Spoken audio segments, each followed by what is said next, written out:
I think a lot of people get it kind of sort of now in the environmental space that Indigenous peoples or, marginalized people should have a seat at the table. And now we're at the next phase of not only do we need a seat at the table, we need to make sure that people actually have a voice and decision-making power.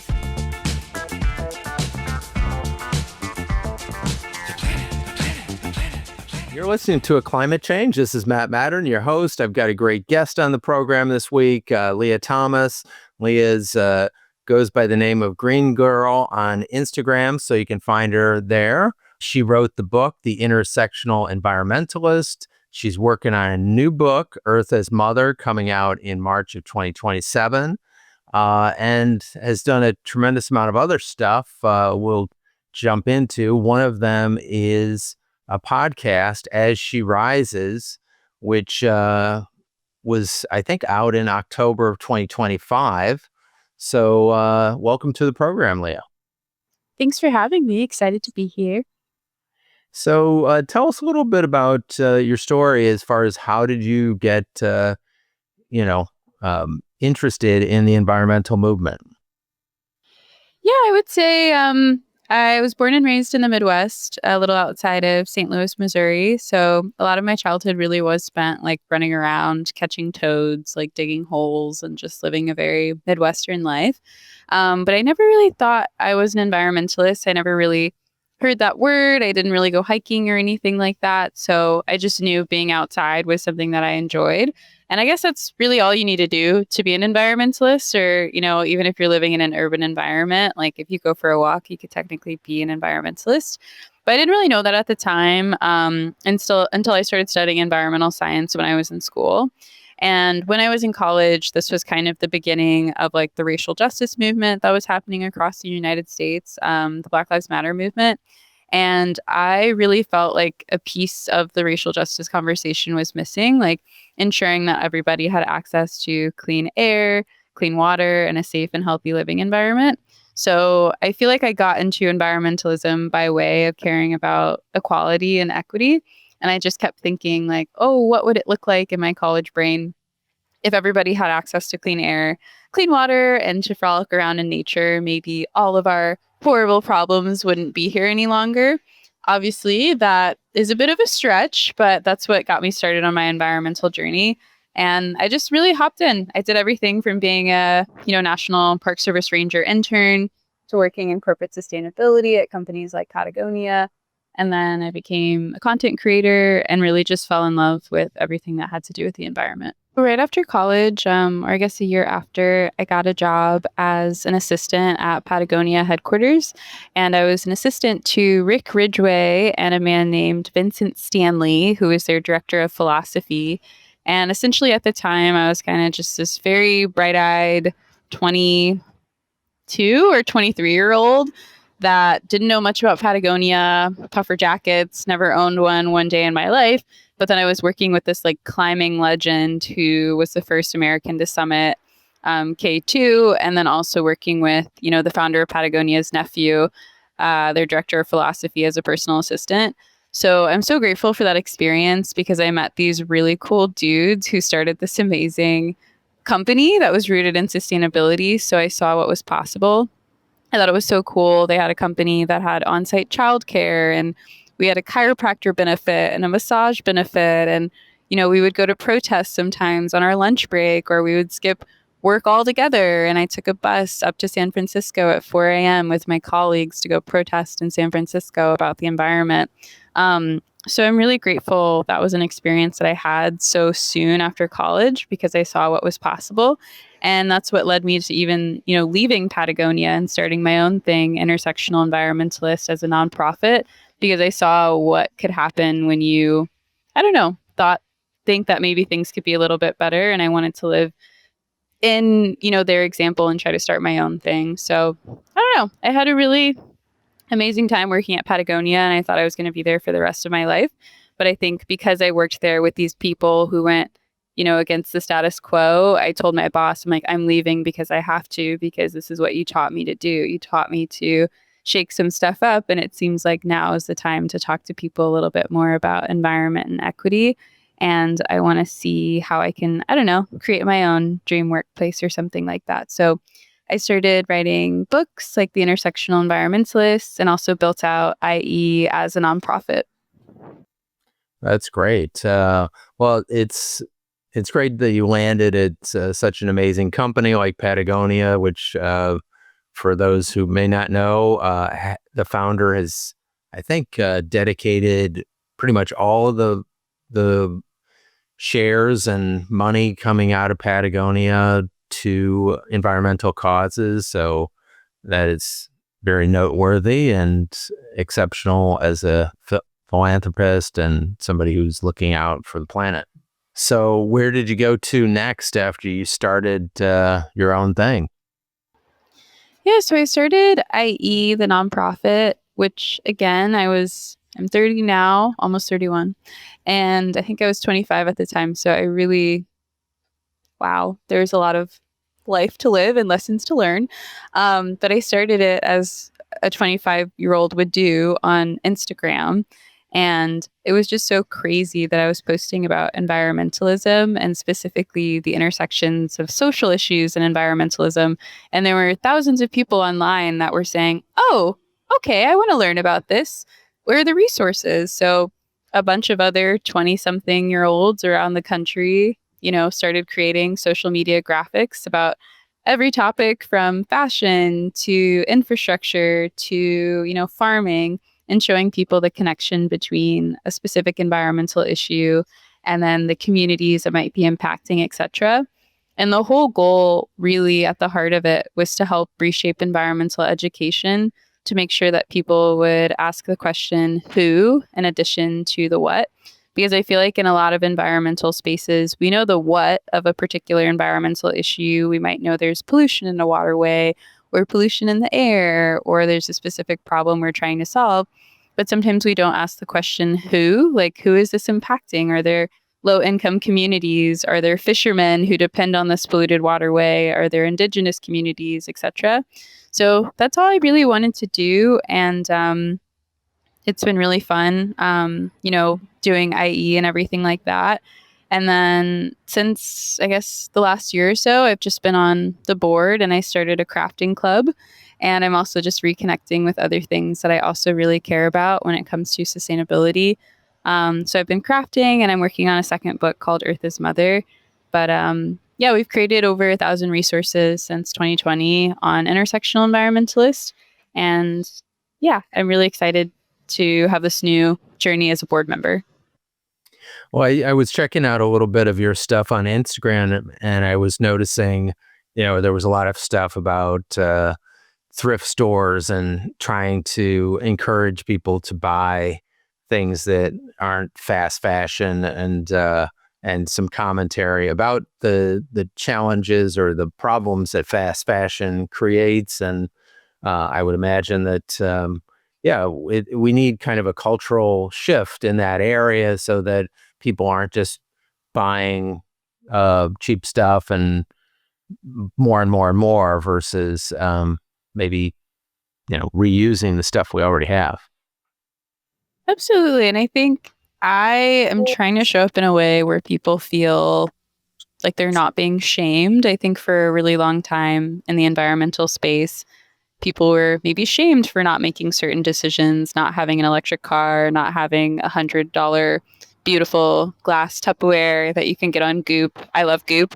But there's a lot of shame. And especially right now, I think I don't want people to think that the environmental movement is all about restriction, punishment, shame, or sacrificing yourself so you can get the carbon out of the atmosphere. And until that's done, we're not allowed to be happy. So I do think I am intentionally trying to appeal to people with things that they care about. Like sometimes I'll talk about my cats and then maybe I'll segue into talking about, I don't know, the oceans and there's microplastics in there. And like, I don't know, I'll find whatever avenue I can to get to people. And sometimes that's through fashion. And again, not wanting to shame people and sometimes make things a little bit, funny and whimsical. So I've been having a lot of fun on social media lately. Yeah, I kind of like that one post you had where you took an older top that you had and you put a bunch of wildflowers in it, rolled it up and kind of cooked it and then made, this beautiful new piece. It was pretty, incredibly inventive. Thank you. Yeah, I love crafting. I feel like crafting is a great pathway to get into environmentalism. And again, like, I really want to make it fun. I don't want to tell people, like, you suck, you're a part of the problem, blah, blah, blah. I just would be like, hey, look, here's some wildflowers, roll it up. Magic can happen. Nature is magical. Donate to this organization. So, trying to have like a pathway that can inspire people, but also make them feel like, oh, okay, sustainability can be fun as well. Yeah, I saw a few posts about hope and keeping that spirit alive and hope through actual action, and that we are powerful and that we can do things that are valuable, and as opposed to despair. And it's important to stay out of despair. And I was just recently told by somebody that despair in Catholicism is a sin.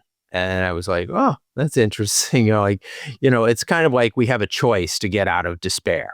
We have a choice. We have a choice to, do something, take some action, and to be empowered versus just complaining about everything. I love that. My minor was comparative world religions, and that's a story that I'm also interested in telling. I feel like there are a lot of spiritual and religious folks that really deeply care about the planet. So thank you for that quote. I'm going to look into that a little bit more and maybe make a video about that or something. One of the things that I noticed was that you were a fan of Jane Goodall. What inspired you about Jane Goodall? Yeah, I feel so blessed that I was able to meet Jane twice in the last year.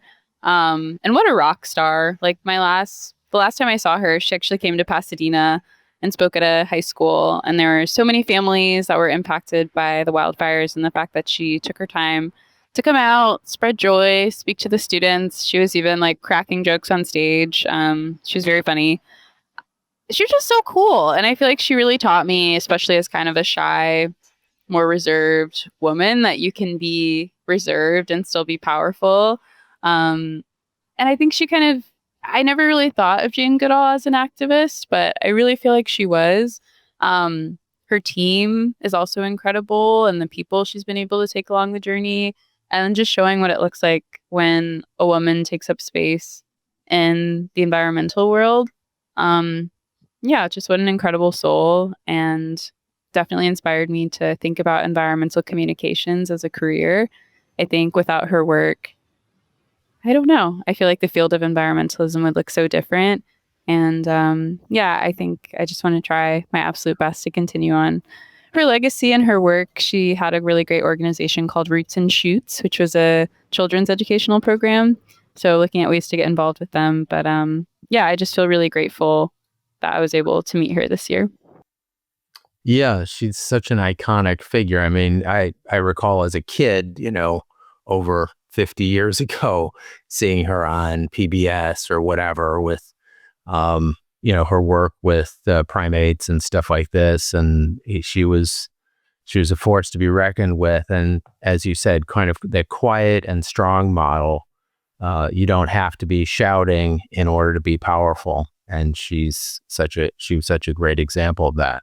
That's crazy. I mean, I felt like she was one of those people who would be immortal and live forever. But the fact that like I can say that, my parents can say that, and even my grandparents would be like, oh, yeah, I remember when Jane Goodall was on the air. It just shows her impact is generational. And yeah, she'll be very, very missed. Well, I think it goes to show that somebody who stands up for their beliefs and just takes a stand, and she was like, in some ways, an ordinary person doing extraordinary things. And that's, I think, what we're called upon to do, is to stand up. And as I've heard said, sometimes the most difficult thing is to stand and see what our power is, and versus kind of the opposite is we run from it and say, I can't really do anything. I'm just one little person, what does it matter? Versus like, hey, I could go out and hang out in Africa and hang with the great apes and like protect them. And like, I'm sure a lot of people said, you are crazy, Jane Goodall. What do you think you're doing? Absolutely. And Yeah, I think there's so many conversations in the environmental space about like individual action versus systems change and like pitting those two things against each other. And I feel like you saying that is reminding me like, yeah, as an individual, if you have some crazy belief about how you want to save the world, maybe give it a try, even if people are like, okay, you want to go to Africa and like hang out with primates, okay. But yeah, I hope people explore their individual passions and like apply that to the movements that they care about. And then I feel like community will come from there. So I don't think there is ever any true like only individual action, even if you think it is, because you might be setting an example for a friend or family to then do that same thing and it causes a ripple effect. So I don't like when people pit individual action against systems change because I think they go hand in hand.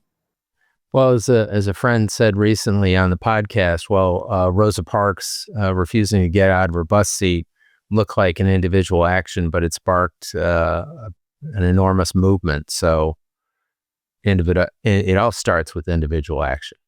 You're giving me so many talking points from this podcast. That was so good. Thank you. So tell us about your podcast, As She Rises. Yeah, so As She Rises, I had the honor of hosting the last two seasons. Season 4 is probably my favorite. I'm a little biased, but it's all about rewilding, which is why I really like it.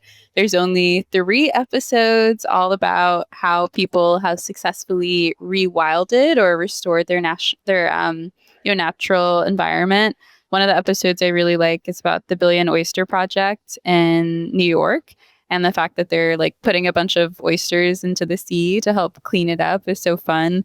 There's another episode about agroforestry. And I just have learned so much through the podcast. It really highlights women. Each episode also features a poet. So it's just such a fun project. And I, again, feel so honored to be able to host it. And I think the latest season is our best season because it's very optimistic. And I think we need that sometimes, like success stories of rewilding and restoring the land. And it's just, yeah, such an honor. Season 3, I also really enjoyed it. It focused a lot on Indigenous land stewardship and water and things like that. And yeah, shameless plug. Check it out, As She Rises. It's great. Because of the writers. It's amazing because of the writers and the researchers. And I'm just grateful to be able to, say a couple words on the podcast. Well, that's fantastic and great work in, putting it together with those folks because none of it happens kind of just by ourselves alone. It may start with one person, but it usually spreads to more people. So tell us a little bit about some of the things that you've done in intersectional environmentalism. I saw you had a post about a interesting exhibition at Descanso Gardens, The Roots of Cool. Tell us a little bit about that and how that's important. Yeah, I will say Descanso is one of my favorite gardens. Also Arlington Gardens, shout out to them, people over in Pasadena area. But yeah, it's just been really fun lately after starting Intersectional Environmentalist as an organization, just being able to meet and work with and collaborate with other people that have an intersectional approach to environmentalism. And I honestly would say most people do, whether they know it or not, because I feel like we all take bits and pieces of our identity and kind of infuse it into the work that we do. So lately, something that I am interested in, like we were kind of talking about earlier, is getting in touch with religious communities that also want to activate for the planet. I grew up religious. I'm not necessarily anymore, but I don't know. I heard a quote by Dolly Parton, who's one of my favorite people in the world. And again, another person I hope is alive forever. But Dolly Parton was talking about why we all need to protect the earth because it's one of God's creations. And I thought that was like the cutest quote in the world. So really wanting to explore climate friendly churches and things like that. The environmental justice movement in the 60s began in the church, and so did the civil rights movement. So I feel like I personally want to get in touch with, my own spiritual practice, which is probably largely informed by the environment. So that's what's next for me. And I also am spending time learning about ecofeminism. That's what my next book is going to be about, and how women are treated and how the planet is treated and how those things might mirror each other sometimes, especially with the current climate, there's a lot of talks about both of those things. So I've been having a lot of fun exploring mythology and folklore and learning about women and the planet and things like that. This all sounds fascinating. One of the things that you talked about, like stewardship, and it is a concept that I think came out of the Bible, and it seems to be kind of a little bit of lost art in our dialogue, and or it certainly has been overwhelmed by quarterly profits and all gross national product and things like that have taken precedence over stewardship. And one of the things that I've been thinking about more is kind of this rights of nature, and that a number of places around the planet, and some even in the US, are giving rights to nature, like rights to rivers and rights to oceans and mountains and things like that. And I'm curious as to if you've kind of started to touch on that in any of the work that you're doing. Honestly, I haven't yet, but I'd love to look into that a little bit more.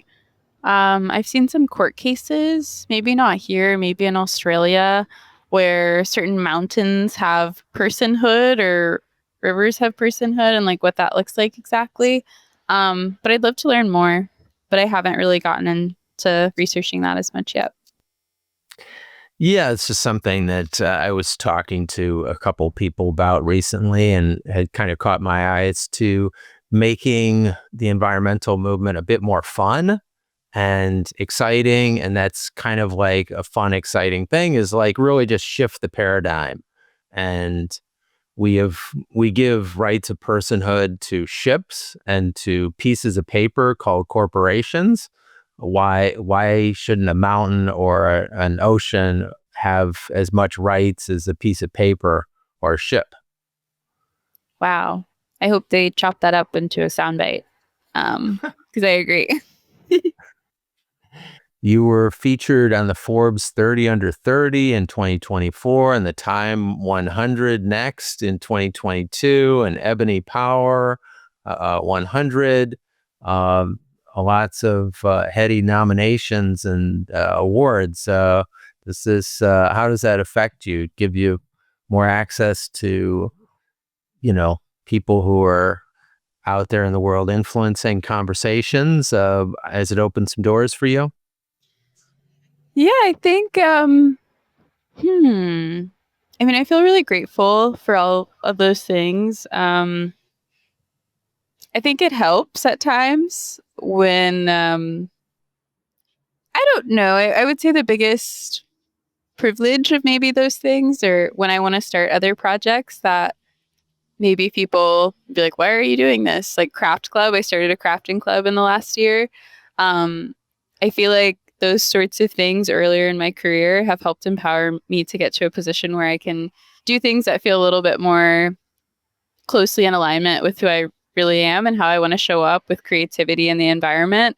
So I will say, having those specific accolades maybe earlier in my career again does feel like a privilege, which has now allowed me to do other things that feel a little bit truer to where I am right now, like with Craft Club or other things like we've been talking about. But I don't know, if anything, and maybe this will change as I get older. It feels silly sometimes because again I started working on my first book at 25, and again it still feels like such an immense privilege. And when I think about myself at that age and all the things that I didn't know and some of the things that I didn't know now, um it's a weird feeling, but I feel really thankful. And I'm also thankful for that time of like, it wasn't teenage angst, but mid 20s angst. And I sometimes just want to hold my younger self and give her a hug or something like that. Because I think that passion allowed me to do a lot of things. But now I look back at that time and I'm like, wow, I really had a lot to say. And I'm glad that I could say it. And I said it. So now I'm going to do some crafts and stuff. Well, that's great, and great that you're kind of using it as a stepping stone to the next bit of your story, and wherever that might lead, versus feeling like it's cramping you to just do X or Y. Um, and and I think springboarding to something that you feel is even more in line with where you want to go is fantastic. So kudos to you. Now, in your book, The Intersectional Environmentalist, you argue can't save the planet without dismantling systems of oppression. What does that look like for you, for policymakers, nonprofits, and everyday people? I would say one thing that I've been noodling on a lot lately is the idea of, I guess, climate reparations. So, for example, for Indigenous communities all around the world that might exist on kind of small island nations, and then, they might have a loss of land, or that island might not be there anymore because of climate change. I've been thinking about, okay, well, how can other countries support people monetarily, especially in this current age that we're in, where there's really hostile sentiments towards the migration of people all around the world. So I've been thinking about that lately, like how can we advocate for climate refugees or people who might lose their entire island nation, even though they haven't really played a major role at all in climate change or with emissions, etc. So I've been thinking about things like that and wanting to do as much research as I can, but that's definitely a topic I've been kind of focusing on lately, or maybe having a more global perspective, especially because things in the US are a bit complicated right now. What about COP30? Did that, what's your takeaway from that and kind of the issues you were just talking about? Yeah, I would say I didn't end up going to COP this year, but I know there was a group of Indigenous peoples who essentially stormed the COP and were kind of demanding more of a seat at the table. And I think it's interesting because if you were to ask me this question in 2020, it seemed like everybody was trying to be anti-racist at that time and reading like every possible book that they could. And I think a lot of people get it kind of sort of now in the environmental space that Indigenous peoples or, marginalized people should have a seat at the table. And now we're at the next phase of not only do we need a seat at the table, we need to make sure that people actually have a voice and decision-making power. We don't just want to have the People's Cop or an Indigenous cop, but not allowing people to speak their truth or not having any really like binding agreements at the end of COP that actually stick. So that's what I've been noodling on. So what does the truly intersectional climate policy agenda look like at the federal or local state level, and what's missing from the typical green conversation?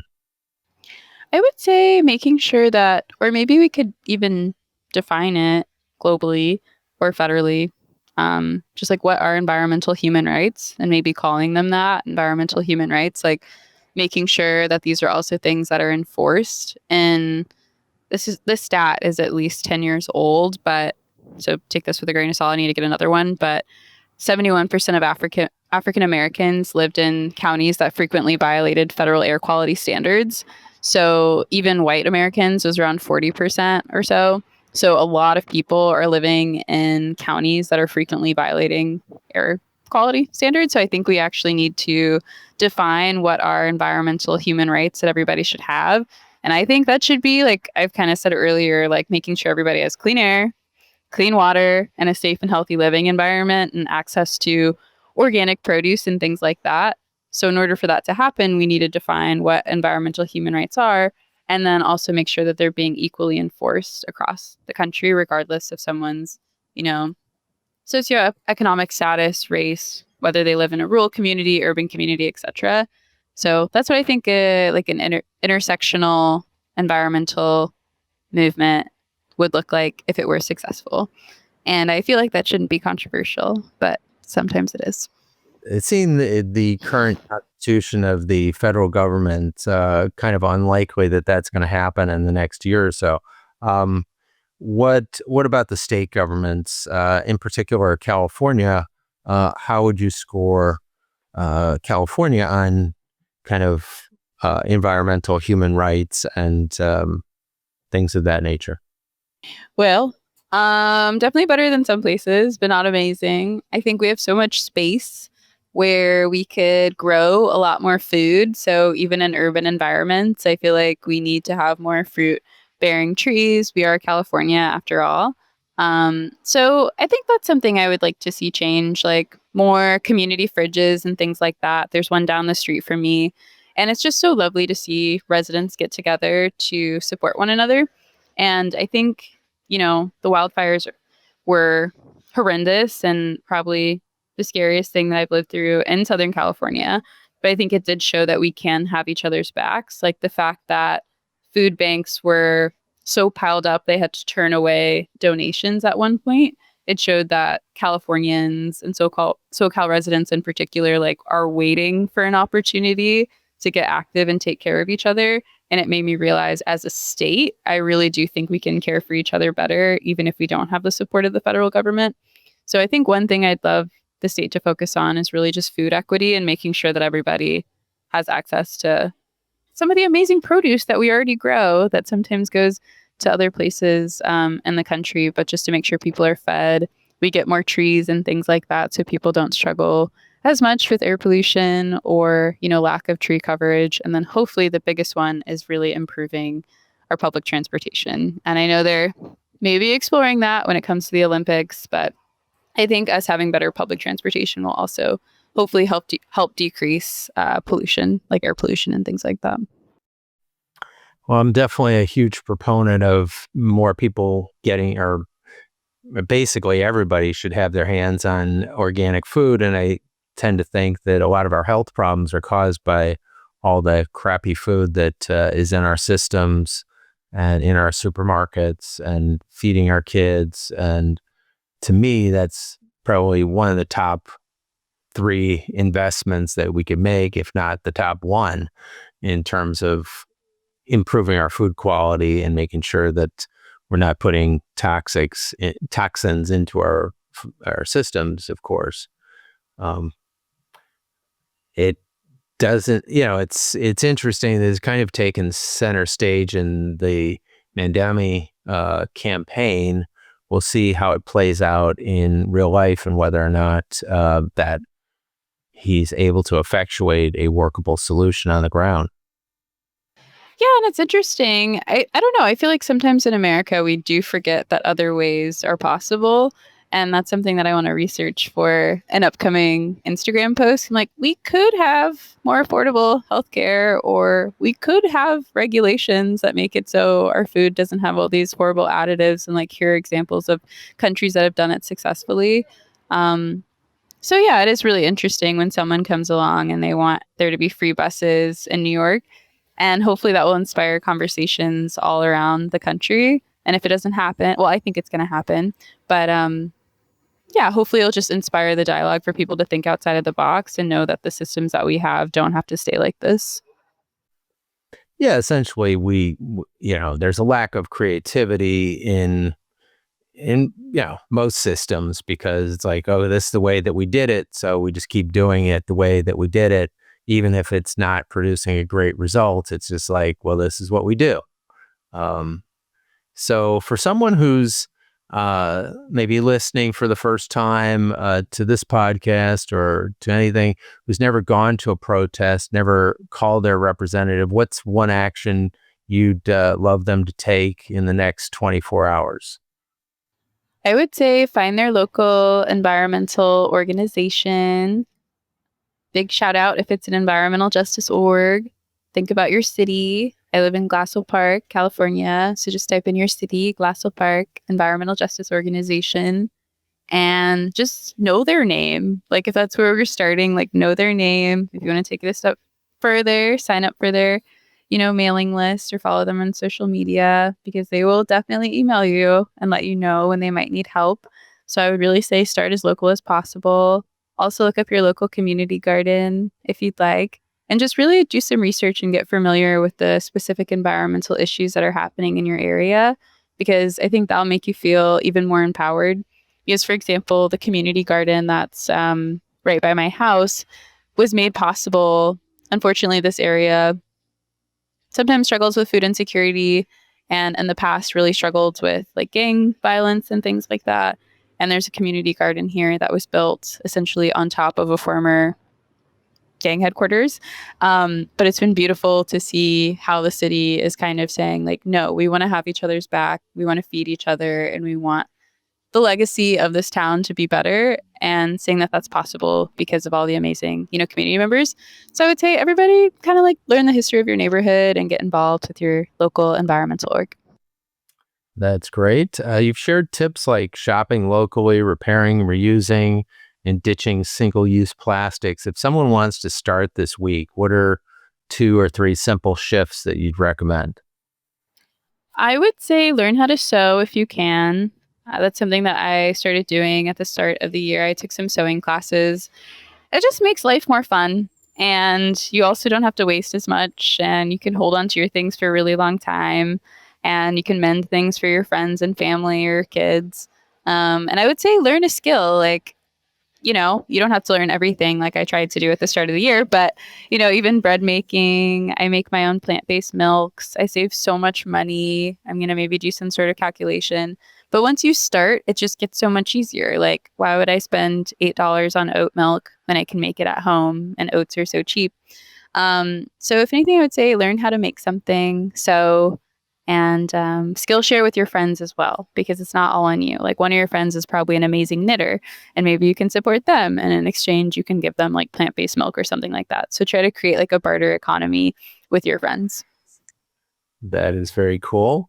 As we head into the holidays, what are some of the earth-friendly gifts or celebration ideas that align with intersectional environmental values? That is a great question, and also putting some pressure on me because I said I want to make 50 boxes for my closest friends and family. I know it's a lot of people, but I'm going to have a completely handmade Christmas for all my friends where they'll have like a candle, homemade lip balm, ceramic goods or something that I make. So this is the first year that I'm doing that. And I encourage anyone listening to maybe explore making something. And then if you don't have time to make something, try to support a local artisan. So whether that's going to, a local flea market, local thrift store, a local artisan store, try to shop locally this Christmas if you can, or this holiday season. All great ideas. Thank you for sharing all that. Any final thoughts that you have before we wrap it up? It's been great having you on the program, Leah, and shout out to all the work that you're doing in the community. Thank you. And I would say, last but certainly not least, check out As She Rises. It's really such a fun, quick listen, and I really appreciate being on this podcast. And yeah, I would say I want people to be a lot kinder to themselves, because I think it starts internally. When you're kinder to yourself, you're kinder to your community, and then you end up being kinder to the planet. So I think we really need to focus on self-sustainability as well. We're living through such stressful times with so many headlines that feel like the world is on fire every single day. So I really want people to prioritize self-sustainability as well. When I think about my ancestors that lived through so many atrocities in the United States, they always had a strong belief, whether it was in church, in community. My great grandma was a dancer. She was always dancing. She was at every possible party she could be at, until she passed away. So I want to live in their example, and I want to make sure people do that as well, because I think kind of succumbing to sadness and overwhelm is like letting these not so great systems win, and making sure that we treat joy as a part of our activism and how we show up and resist. I love that. And self-care and joy is kind of, in my mind, the first place to start, and then be of service. Like we've got to take care of ourselves, and then we can help somebody else with the oxygen mask when we're in good shape. So thank you so much, Leah Thomas, for joining us. Everybody should check out As She Rises, wherever they get their podcast, as well as follow Leah on Instagram at Green Girl Leah. And, also go out and check out her book, The Intersectional Environmentalist, and keep your eyes out for Earth as Mother, the new book coming in 2027. So again, thank you so much, Leah. Great conversation, and love to hear about all the work that you're doing in the community. Thank you so much.